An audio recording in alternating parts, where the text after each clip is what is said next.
નમસ્કાર, આપ જોઈ રહ્યા છો ઝી 24 કલાક. હું આપની સાથે નિધિ. આજે શ્રાવણ વદ આઠમ એટલે કે જન્માષ્ટમીનો પાવન પર્વ.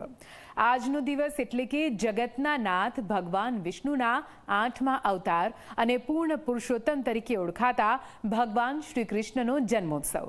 ત્યારે ઝી 24 કલાક આજના પવિત્ર પાવન દિવસ પર આપને તમામ ભગવાનના અલગ અલગ રૂપોના દર્શન કરાવી રહ્યો છે. ટીવી સ્ક્રીન પર આપ ડાકોરના ઠાકોરના દર્શન કરી રહ્યા છો, દ્વારકાધીશના દર્શન કરી રહ્યા છો, સાથે સાથે શામળિયા ઠાકોરના પણ દર્શન કરી રહ્યા છો.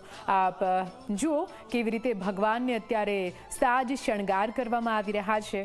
લાલાને માખણ ભાવે રે, લાલાને મિશ્રી ભાવે રે, બસ આ જ એક નાદ મંદિર પરિસરમાં ગુંજતો જોવા મળી રહ્યો છે. મોટી સંખ્યામાં ભક્તો આજના દિવસે ભગવાનના દર્શનાર્થે પહોંચતા હોય છે, કેમ કે આજના દિવસે ઘણી મોટી સંખ્યામાં ભક્તોનો જમાવડો સવારથી જ મંદિર પ્રાંગણમાં જોવા મળતો હોય છે. અને ઝી 24 કલાક પણ આપને તમામ દ્રશ્યો પહોંચાડી રહ્યું છે. આ દ્રશ્યો આપ જોઈ રહ્યા છો ડાકોર, દ્વારકા અને શામળાજીના.